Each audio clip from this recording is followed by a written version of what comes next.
নমস্কার বন্ধুরা, গল্পের চিলেকোঠা পরিবারে আপনাদের সকলকে স্বাগত জানাই। আমি সায়নী। আজ আমাদের নিবেদন বিখ্যাত সাহিত্যিক শ্রী গজেন্দ্র কুমার মিত্র রচিত গল্প নীর। গল্পটি কেমন লাগলো কমেন্টে জানাবেন। যদি ভালো লাগে লাইক করবেন, আর চ্যানেলটিতে যদি নতুন হয়ে থাকেন সাবস্ক্রাইব করবেন। তবে চলুন আর দেরি করব না, শুরু করি আজকের গল্প। শ্রী গজেন্দ্র কুমার মিত্র রচিত নীর।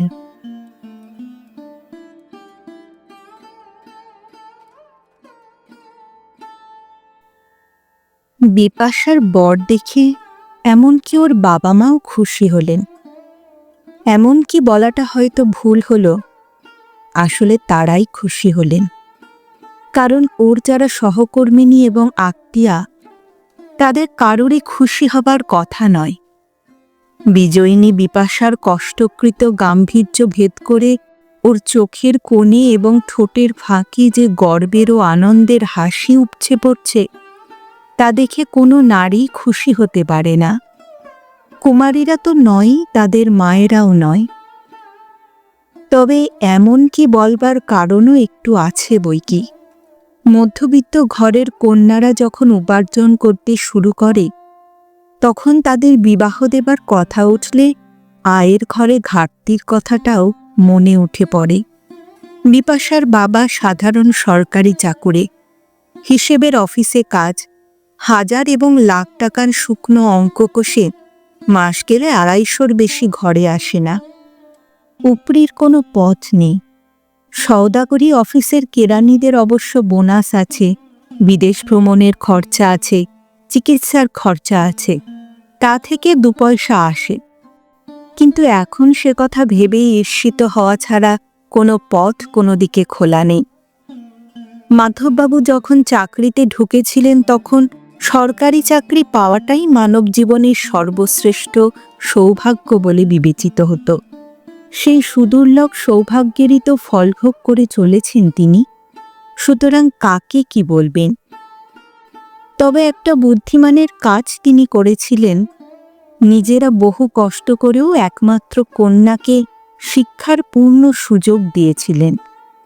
অবশ্য সেদিন বিপাশাই ছিল তাদের একমাত্র সন্তান। ওর জন্মের 20 বছর পরে খোকা এসেছে বটে, কিন্তু তাকে মানুষ করে তার উপার্জন খেয়ে যাবেন এই আশা মাধববাবু অন্তত রাখেন না। সে ভার এবং দায়িত্ব মাত্র, ভরসা নয়। তবে তার জন্য কোনো দুঃখ নেই, কারণ বিপাশা তার মুখ রেখেছে, তাদের সমস্ত কষ্ট সার্থক করেছে। সাধারণ মেয়েদের মতো নয়, বেশ অসাধারণভাবেই সে ফার্স্ট ক্লাস পেয়ে MA পাশ করেছে। পরীক্ষা দেওয়া শেষ করেই সে একটি মেয়ে স্কুলে চাকরি নিয়েছে। চাকরি করতে করতেই BT পাশ করেছে এবং ইংরেজি ডিগ্রির জোরে হেডমিস্ট্রেস হয়ে বসেছে। মাস গেলে ভাতা টাতা নিয়ে 200 টাকার বেশি ঘরে আনে। সুতরাং তার বিয়ের কথা উঠলে বাপমা যে একটু উদাসীন থাকবেন, সেইটাই তো স্বাভাবিক। উপযুক্ত সৎপাত্র ছাড়া এমন কন্যা রত্ন তো যার তার হাতে দেওয়া যায় না। সেই আকাঙ্ক্ষিত সৎপাত্র খোঁজবার অজুহাতে তারা দুজনেই নিশ্চিন্তে আছেন। 2-4 জন আত্মীয় উপযাজক হয়ে সম্বন্ধ এনেছে। এর মধ্যে বলা বাহুল্য তাদের কাউকেই বিপাশার উপযুক্ত বলে মনে হয়নি। সুতরাং কথাটা সেখানেই চাপা পড়ে গেছে। ইতিমধ্যে বিপাশার বয়স কিন্তু বেড়েই গেছে। আজ তার 28 বছর বয়স হয়েছে। মাথা সামনের দিকে চুল উঠে গেছে অনেকটা। চশমার কাঁচ বদলাতে হয়েছে বহুবার। চোখের ঠিক নিচে গালের এক জায়গায় বোধ করে একটু মেচেতাও পড়েছে। হাতের শিরাগুলো অশোভনভাবে আত্মপ্রকাশ করছে। অর্থাৎ গতানুগতিকভাবে পাত্রী দেখে তাকে পছন্দ করবে, সে সম্ভাবনা হয়ে পড়েছে সুদূর পরাহত। সেটা বিপাশাও যে বুঝছে না তা নয়, বিপাশাও বোঝে। এবং সেই সঙ্গে আরও একটা কথা বুঝেছে, বহুকাল নিজের সহজ বুদ্ধির সঙ্গে লড়াই করেছে বিপাশা। মনের মধ্যে একটা উঁকি ঝুঁকি মারবার চেষ্টা করার সঙ্গে সঙ্গেই কঠোরভাবে দমনও করেছে নিজের মনকে। শুভাকাঙ্ক্ষিনীর দল সব পরিবারে সবাইকারই থাকে। তারা অবশ্য চুপ করে থাকেনি, কথাটা পারবার চেষ্টা করেছেন মধ্যে মধ্যেই। তাদেরও কটু ভাষায় নিরস্ত করেছে সে, কিন্তু দীর্ঘকাল পরে পরাজয় স্বীকার করতে বাধ্য হয়েছে মনে মনে। বাবা মা যে তাদের অসুবিধের কথা ভেবেই চেতনে হোক বা অবচেতনে তার বিবাহের কথায় উৎসাহ দেখাচ্ছেন না, কথা অস্বীকার করার মতো কোনো জোরই আর আজ নেই ওর মনের মধ্যে। সুতরাং সেই অভাবনীয় এবং অপ্রত্যাশিত সুযোগ হারাতেও রাজি হয়নি।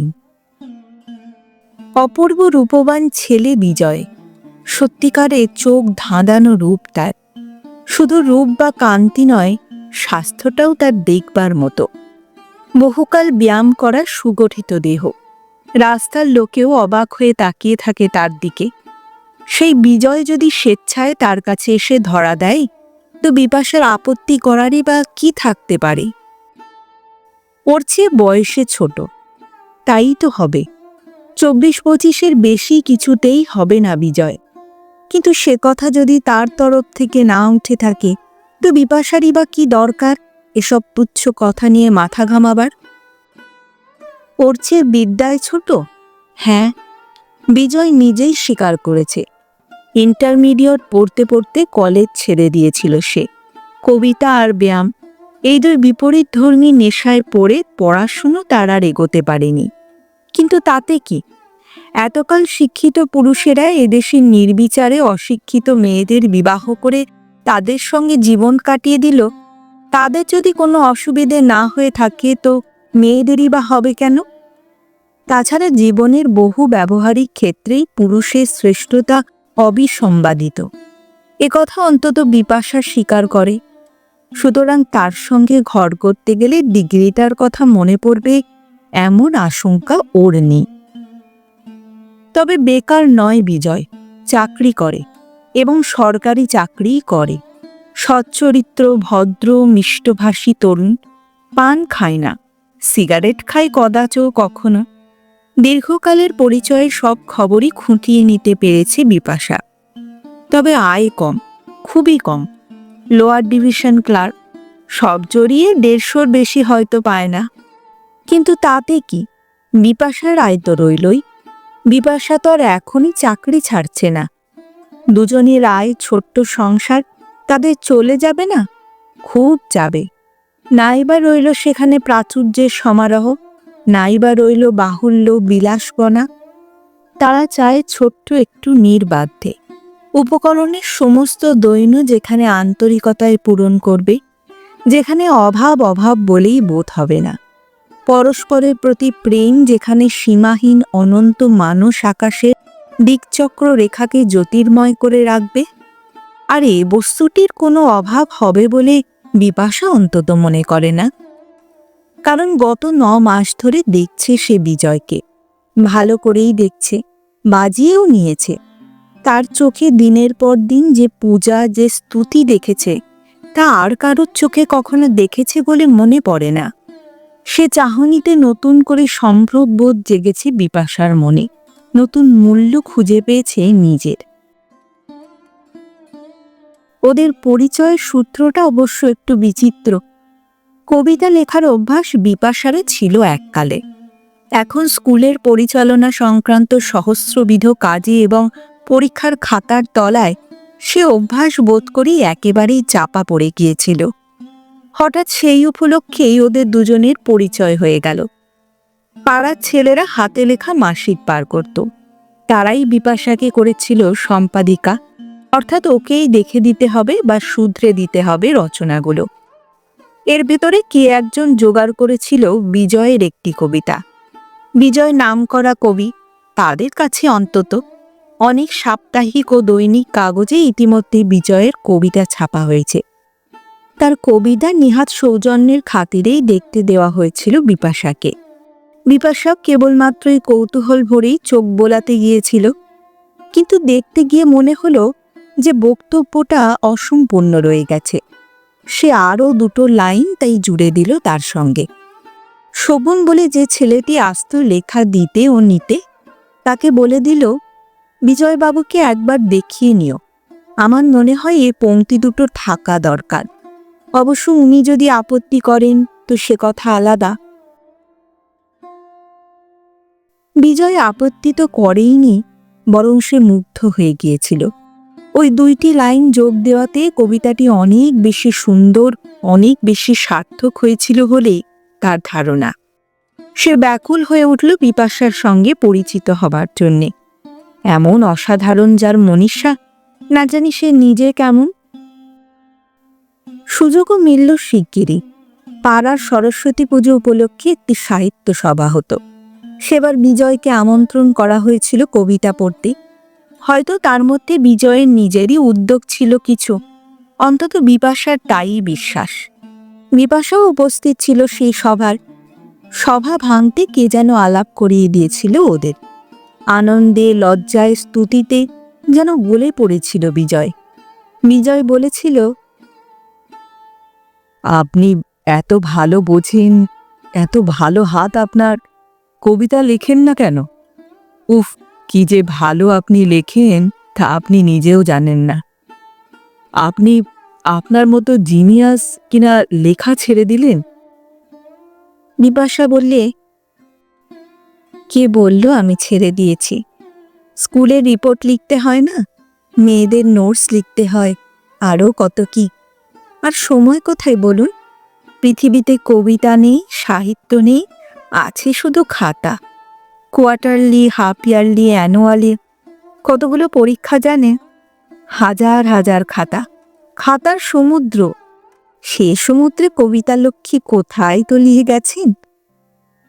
ম্লান একটু হেসেছিল বিপাশা। বিজয় কণ্ঠস্বরে জোর দিয়ে বলেছিল, অত সহজে আমি তলাতে দেব না তাকে। শুনুন, আমি আবার তাকে ফিরিয়ে আনব। খাতা সমুদ্র থেকে লক্ষ্মী আবার উঠবেনই উঠবেন। এমন শক্তি অপব্যয় হতে দেওয়া পাপ, তা কি জানেন? খেয়ে জানি, শক্তি আছে তাই তো জানতাম না। আজ আপনার মুখেই প্রথম শুনছি যে। দৃষ্টিতে একটা ব্যথাতুর অবসন্ন আগ্রহ ফুটে ওঠে বিপাশার। বিজয় বলে, দেখুন, আমার অপরাধ যদি না নেন তো একটা আর্জি পেশ করি। আমার কাছে আবার কি আর্জি? সেই দিন থেকে আমি সুযোগ খুঁজছি আপনার সঙ্গে পরিচিত হবার। বাসনা এমনই একান্ত হলেই বুঝি ভগবান প্রসন্ন হন। তাই আজ মিলে গেল সে সুযোগ। আমি আমি আপনার কাছে 4টি কবিতা দিয়ে আসতে চাই। সময় মতো যদি দেখে দেন। সত্যি আপনার সময় মতো, মানে যেদিন খুশি। আমার কোনো তাড়া নেই। বিপাশা বললে, কবিতা দেখে দেবার খুব লোক খুঁজে বার করেছেন, যা হোক। কথাটা বেশি চেঁচিয়ে বলবেন না, লোকে শুনলে হাসবে। আপনার যথেষ্ট নাম। না না, ওসব কথা বলে আপনি আমাকে ভোলাতে পারবেন না। আমি আপনার প্রতিভা চিনেছি, হয়তো আপনার চেয়ে বেশিই চিনেছি। এই অনুরোধটি আপনাকে রাখতেই হবে। কি বলছেন যাতা? মিছিমিছি অপ্রতিভ করছেন আমাকে। কিন্তু এই একান্ত প্রিয়দর্শন তরুণটির সান্নিধ্য বোধ করিয়ে তাকেও সেদিন অকারণে উল্লসিত করেছিল। এ পরিচয়ের এখানেই না পরিসমাপ্তি ঘটে। সে আকুলতা বিপাশার তরফেও কম ছিল না হয়তো। সুতরাং আর 2-1বার অনুরোধের পর তাকে রাজি হতেই হয়েছিল। সেই সূত্রপাত। কবিতাগুলি সযত্নেই দেখে দিয়েছিল বিপাশা। ছন্দের ত্রুটি, প্রকাশভঙ্গির দৈন্য, আরও নানা দুর্বলতা তাকে দেখিয়ে বুঝিয়ে দিয়েছিল সে। বিজয় বিস্মিত ও অভিভূত হয়ে গিয়েছিল, হয়তো কৃতার্থও হয়েছিল। গোড়া থেকেই শ্রদ্ধা ও বিস্ময়ের রঙিন চশমায় বিপাশাকেও অপরূপ বলে মনে হয়েছিল বিজয়ে। তার রূপের দৈন্য ওর চোখে পড়েনি। বিস্ময়ের পর বিস্ময়। বিজয়ের একটি কবিতা কতকটা লীলাছলে ইংরেজিতে অনুবাদ করে দিয়েছিল বিপাশা। বিজয় গোপনে সে অনুবাদটি নিজের মূল রচনা হিসেবে পাঠিয়েছিল প্রথম শ্রেণীর একটি ইংরেজি দৈনিকে। যথাসময়ে, বরং একটু তাড়াতাড়ি সেটি ছাপা হয়ে গেল। বিজয় ডাকের গুটিকতক টাকাও পেল। যার ইংরেজি রচনা ইংরেজ পরিচালিত কাগজে ছাপা হয়, সে খুব সাধারণ ইংরেজি জানে না। অসাধারণ দখল আছে মানতেই হবে। শ্রদ্ধা থেকে তাই প্রেমই বোধ করি সবচেয়ে দ্রুত এবং সহজে এসেছিল। তাই বিজয় যে একদা আবেশবিহ্বল কণ্ঠে বিপাশার পানি প্রার্থনা করবে, এতে বিস্ময়ের কিছু নেই।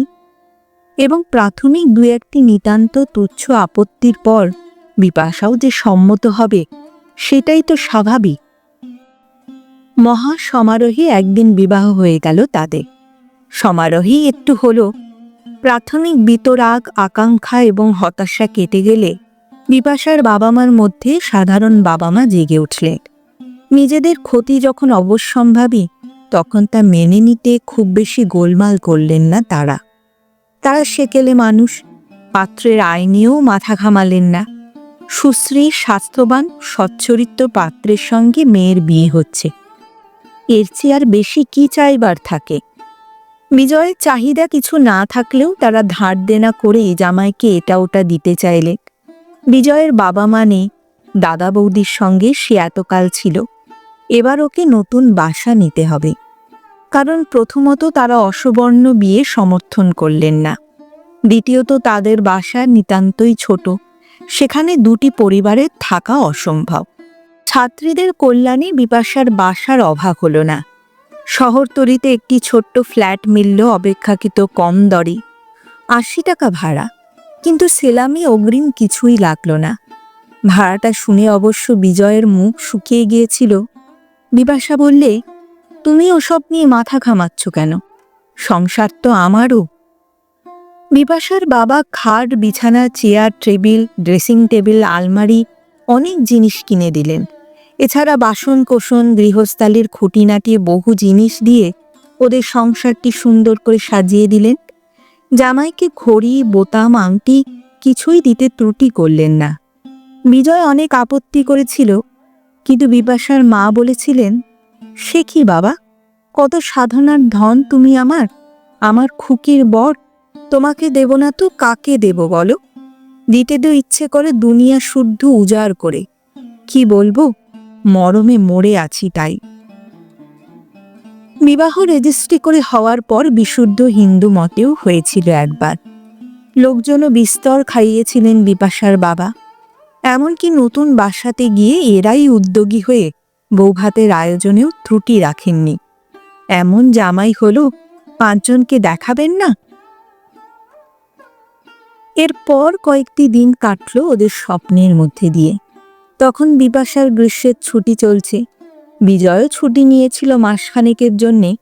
জীবনে যে এত সুখ, এত চরিতার্থতা আছে, তা বিপাশা কোনো দিনও কল্পনা করেনি। তার মনে হলো এতদিনের দীর্ঘ প্রতীক্ষা যেন সার্থক হয়েছে। উমা পেয়েছিলেন তার তপস্যার ফল, সে বুঝি তপস্যারও অধিক ফল পেয়েছে। ছোটবেলায় সে যে শিব পূজা করেছিল, চিরন্তন হিন্দু নারীর মতো, তারও মনে হয় বুঝি সে সেই শিব পূজারই ফল পেয়েছে। তারপর দুজনেরই ছুটি ফুরলো একদিন। সেই সঙ্গে ওদের 1 মাসের গৃহস্থালিও শেষ হলো। বাড়ি ভাড়া, দিনরাতের লোক, একটি তার মাইনে, হাজারো খরচ। গত 1 মাসের হিসাব ছিল না, কিন্তু মোট কতটা টাকা তাদের তহবিলে ছিল তার হিসাব ছিল। দেখা গেল যে উৎসবের খরচ ছাড়াও তাদের 350 টাকার মতো খরচ হয়েছে, অথচ ওদের দুজনের আয় মিলিয়ে 300 টাকার একটু বেশি। বিপাশা বিজয়ের দিকে তাকিয়ে বললে, হ্যাঁ গো, খরচ কমাতে হবে যে। বিজয় সমর্থন করলে, বললে, হ্যাঁ, তার আগে একটা প্ল্যান দরকার। এ মাসি হিসেবটা রেখো তো ঠিক মতো। বিপাশা চলে আসার আগে ওর বাবা ওকে শুনিয়েই নিজেদের খরচা কমাবার একটা হিসেব করছিলেন। তার ভেতরে ঝিয়ের মাইনে আর দুধের খরচটা বাহুল্য বলে ধরা হচ্ছিল, অথচ বিপাশা জানি যে বাবা মা কেউই দুধ ছাড়া থাকতে পারে না, খোকার পক্ষে তো অপরিহার্য। তাই সে মাকে বলে এসেছিল, দুধের আর ঝিয়ের মাইনে আমি দেব মা, যেমন করে পারি দেব। এই বয়সে ঝি ছাড়ালে তুমি বাঁচবে না। অর্থাৎ 40টা টাকা, খুব কম করে হলেও। সে মাসে হিসেব রেখে এবং হিসেব করে চলা সত্ত্বেও দেখা গেল যে তারা ঘাটতি বাজেটে চলছে। বিজয়ের মুখে দুশ্চিন্তা ফুটে উঠল, আর বিপাশার মুখে লজ্জা। ছেলেবেলা থেকে পড়াশুনো নিয়েই সে থেকেছে, ঘর সংসারের খবর বিশেষ রাখেনি। এখন দেখা যাচ্ছে জীবনের বহিরঙ্গে যতই কৃতিত্ব এবং পটুতা থাক, এদিকে সে নিতান্তই অপটু। ঝিয়ের ওপরই তাকে বেশি নির্ভর করতে হয়। গৃহস্থালির কাজ সে কিছুই জানে না, সুতরাং অপব্যয় ও অপচয়ের শেষ থাকে না। ক্রমশ বিজয় অপসন্ন হয়ে ওঠে। তার উপর ঝিটিও তেমন চালাক চতুর নয়। বিপাশা অবশ্য তার হয়ে সাফাই দেয়, চালাক চতুর হলে চোরও হতো, তাতে তোমার লোকসান বেশি। কিন্তু বিজয় তা মানতে পারে না। বিশেষ করে সন্ধ্যার সময় একদিন অফিস থেকে ফিরে এসে যখন দেখে বিপাশা তখনও বাড়ি ফেরেনি। স্কুলের নানা কাজ, কমিটি, মিটিং, ইন্সপেক্টর অফিসে যাওয়া, বিভিন্ন বিচিত্র কাজ থাকে তার প্রায়ই। আর তাই ঘরদোর নোংরা হয়ে পড়ে রয়েছে। সকালবেলা বিপাশার ছেড়ে যাওয়া শাড়িখানা তখনও ঘরের মেঝেতে পড়ে, জলখাবার তৈরি নেই। তখন চিত্তের অপ্রসন্নতা বেড়ে যায় আরও। বৌদির হাতে সাজানো গোছানো পরিচ্ছন্ন গৃহস্থালির সঙ্গেও তুলনা না করে পারে না সে। পরের মাস থেকে বিজয়কে একটা টিউশনি জোগাড় করতে হলো। বিপাশাই বেশি দিচ্ছে সংসারে। বিজয় সেজন্য একটু লজ্জিতই বোধ করে, আর অপব্যয়ের জন্য তিরস্কার করতে গিয়েও তেমন জোর পায় না। কিন্তু তার বিদ্যাবুদ্ধি সামান্যই। টিউশনির জন্য সে মূল্য সম্বন্ধে আবার সচেতন হতে হয়। দুটি ছেলে মেয়েকে 2 ঘন্টা পড়িয়েও সে 25 টাকার বেশি আয় করতে পারে না। বিপাশা সে কথার উল্লেখ করে না, শুধু বলেছিল একদিন, তুমি আবার এসব ঝামেলা নিতে গেলে কেন বলো তো? দরকার হলে তো আমি একটা টিউশনি করতাম, আমার তবু অভ্যাস আছে, অতটা অসুবিধে হতো না। কিন্তু তাতেই যেন বিজয়ের কান মাথা গরম হয়ে ওঠে। সে বেশ একটু খোঁচার সঙ্গেই বলে, হ্যাঁ, তুমি টিউশনি করলে মোটা টাকা পেতে, তা কি আর জানি না? তবে আমি বা সবটা তোমার ওপর চাপিয়ে দিয়ে কি করে বসে থাকি বলো তো? কাঠবিড়ালির সাগর বাঁধার প্রচেষ্টা বা ওই রকম একটা কিছু মনে করে ক্ষমা ঘেন্না করো আর কি। বিপাশা চুপ করে যায়, হয়তো ব্যথাই পায় মনে মনে। ঠিক 1 বৎসরের মাথায় বিপাশার একটি মেয়ে হলো। মোটে 1 বৎসর, কিন্তু তাতেই ক্লান্ত হয়ে পড়েছে বিজয়। যে কবিতাকে আশ্রয় করে ওদের পরিচয়, সে কাব্যচর্চার আর অবসর নেই জীবনে। সংসার তো শুধুই ঝঞ্ঝাট। প্রেম, তাও তো আজ বিড়ম্বনায় পরিণত হয়েছে। আজ আর বিপাশার দিকে তাকাতেও ইচ্ছে করে না বিজয়। পথে ঘাটে অসংখ্য সুশ্রী তরুণীর লুব্ধ দৃষ্টি দীর্ঘ নিঃশ্বাসী জাগায় মনে। -6 চোখের পাওয়ার, মাথার চুলে প্রায় চকচকেটা, প্রাণপণেও সেটা অবশিষ্ট চুল দিয়ে ঢাকা যায় না। মুখে মেচেতা, চামড়ায় রুক্ষতা, হাতে পায়ে পুরুষের মতো শিরাবাহুল্য, ললাটে চিরস্থায়ী রেখা। দেখে দেখে সেই প্রশ্নটাই জাগে যেটা বিবাহের আগে ওর জাগেনি, বয়সের প্রশ্ন। আজ আর সেটা করবারও সাহস নেই, অনুমান করতেও প্রবৃত্তি হয় না। তাই কথাটা মনে জাগবার সঙ্গে সঙ্গে জোর করে মনকে অন্য প্রসঙ্গে নিয়ে যায় সে। তবু যৌবন এবং রূপটাই হয়তো বড় কথা নয়। বিদ্যাবুদ্ধি মনীষার জন্য সেটাকেও হাসি মুখে মেনে নিতে পারত বিজয়। কিন্তু প্রতিদিনের জীবনের এই বিশৃঙ্খলা, সংসার পরিচালনায় এই অপটুতা, এ আর সহ্য করতে পারছে না সে। সে নিজেও অপটু, তবে নিজের মনকে সে এই বলে সান্ত্বনা দেয় যে তার পটু হবার কথা নয়। সংসারের দিকটা দেখবার জন্যেই তো পুরুষ গৃহিণী আনে ঘরে। কথাটা একদিন মনান্তরের মুখে বিপাশাকে সে বলেও ফেলেছিল। তার উত্তরে বিপাশা যে বলেছিল সেটা খুব শ্রুতি সুখকর নয়। সে বলেছিল, পুরুষ সাংসারিক বিষয়ে নিজের অপটুতা যে কৈফিয়তে ঢাকে, সে কৈফিয়ত আমারও আছে। আমি কিন্তু পুরুষের মতোই রোজগার করি, ভুলে যেও না। আরও যা বলতে পারত নেহাত সৌজন্যের খাতিরেই বলেনি। বলতে পারত যে অনেক পুরুষের চেয়ে বরং বেশিই করি, সেটা যে বলেনি, এজন্য বিজয় কৃতজ্ঞ। কিন্তু কৈফিয়ত যাই হোক, সত্যটা অস্বীকার করবার উপায় থাকে না। প্রতি মাসে ডিফিসিট বাজেট, অর্থাৎ ঘাটতি, ফলে ভয়াবহ দেনা মুখ হাঁ করে সামনে এসে দাঁড়ায় একদিন। মাঝে একটা টিউশনি বিপাশাও নিয়েছিল, কিন্তু তারপরেই ওর শরীর এমন খারাপ হয়ে পড়ল যে স্কুলেও ছুটি নিতে হলো। ডাক্তার বললেন পরিপূর্ণ বিশ্রাম, তার সঙ্গে বিবিধ ঔষধ এবং পথ্যের ব্যবস্থাও করে গেলেন। কিন্তু টাকা কই? শুকনো মুখে বিজয় সেদিন তাকিয়ে বসেছিল তাই আলমারির আয়নাটার দিকে। ওদের বিয়ের যৌতুক। বিপাশার মুখের দিকে তাকাতেও আজ আর সাহস হয় না। বিপাশা স্কুলে এবং বিজয়ের অফিসে যতটা সম্ভব দেনা করা যেত তা আগেই হয়ে গেছে। বন্ধুবান্ধবদের কাছ থেকে যেখানে যা পাওয়া সম্ভব তাও বোধ করি আর বাকি নেই। অন্তত বিজয়ের তো সহজে মনে পড়ে না। বিপাশাও চেয়েছিল জানলা দিয়ে বাইরে। রুড়ো কথা কি তার মুখেও আসে না? খুবই আসে, কিন্তু বয়োকনিষ্ঠ তার এই সুদর্শন স্বামীকে আঘাত দিতে তার মনে লাগে সত্যি। তাছাড়া বিয়ের আগে এ কথাগুলো বরং তারই বেশি ভাবা উচিত ছিল। সে আস্তে আস্তে দুহাত থেকে দুগাছা চুড়ি খুলে দিয়ে বলেছিল, এইগুলোই নাও বরং। বিজয় মাথা হেট করে বসেছিল অনেকক্ষণ, তবু উপায় বা সেদিন ছিল কি? কিন্তু সেটা তো সেদিন শুধুমাত্র সূচনা। সন্তান হওয়ার সহস্রবিধ খরচা, তারপরেও 1 মাস ধরে বিপাশার নানা রকম শরীরের গোলমাল। ঋণ বেড়েই গিয়েছিল চারিদিকে ভয়ানক রকমের। অবশেষে একদিন বিপাশাকেই তাই কথাটা পারতে হলো। সে বললে, হ্যাঁ গো, সামনের সোমবার তো আমাকে স্কুলে যেতেই হবে। ছুটি আর আমার একদিনেরও পাওনা নেই গো। এবার না গেলে তো মাইনে কাটবে। তখনও কথাটা বুঝতে পারেনি বিজয়। স্ত্রীর দিকে চেয়ে উদ্বিগ্ন কণ্ঠে সে বলেছিল, তোমার শরীর, মানে তুমি যেতে পারবে?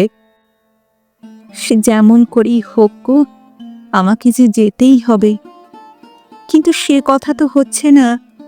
মেয়েটার কি হবে বলো তো? মেয়ে আকাশ থেকে পড়েছিল বিজয়। তাই তো, একটা লোক তো অন্তত চাই। কে মেয়েকে দেখবে? কানুর মা তো অত পারবে না। ঘন্টায় ঘন্টায় খড়ি ধরে খাওয়ানো, নাওয়ানো, ঘুম পাড়ানো, অত সময়ও ওর নেই। তার মানে অন্তত 20 টাকার একটি লোক রাখতে হবে, আর খাওয়া পড়ার খরচ ধরলে 60 টাকা। বিজয় স্তম্ভিত হয়ে বসে থাকে। এই সমস্যার তো কোনো কুল কিনারাই নেই কোথাও। সে আর কি বা করতে পারে? বিপাশাই একটু কেশে গলা সাফ করে নিয়ে বললে, দেখো, আমি একটা কথা ভাবছিলাম। আমি যদি দিন কতক মার ওখানে গিয়ে থাকি তো কেমন হয়? মানে যতদিন না আমাদের খুকিটা বড়সড় হয়, তাহলে এই বাড়তি রোগ রাখার খরচাটা থাকে না। ওখানে ওকে মাই দেখতে পারবেন। তুমি না হয় কিছুদিন ওখান থেকে খাওয়া দাওয়া সারতে, তাহলে কানুর মাকেও আর দরকার হতো না।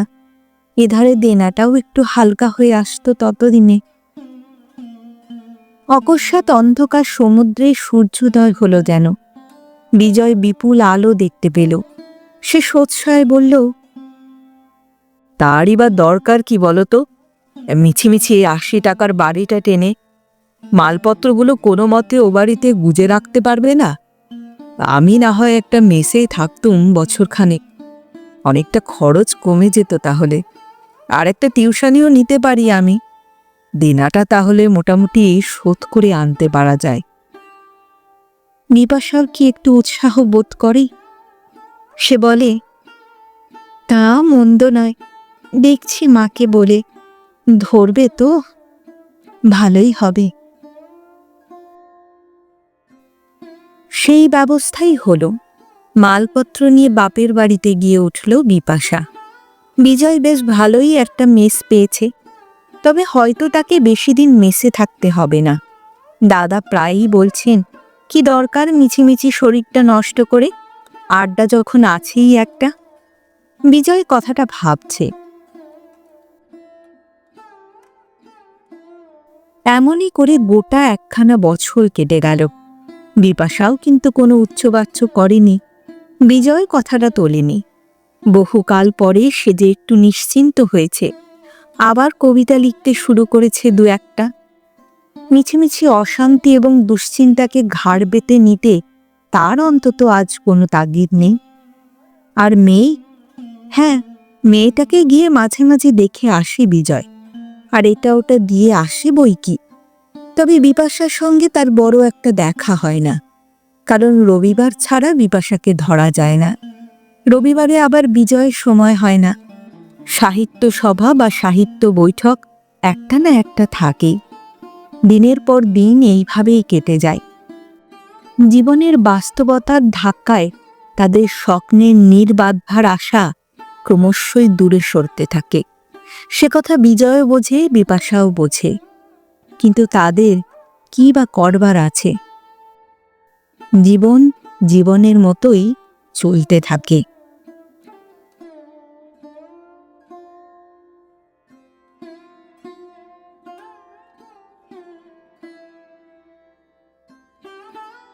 শুনছিলেন আজকের গল্প শ্রী গজেন্দ্র কুমার মিত্র রচিত নীর।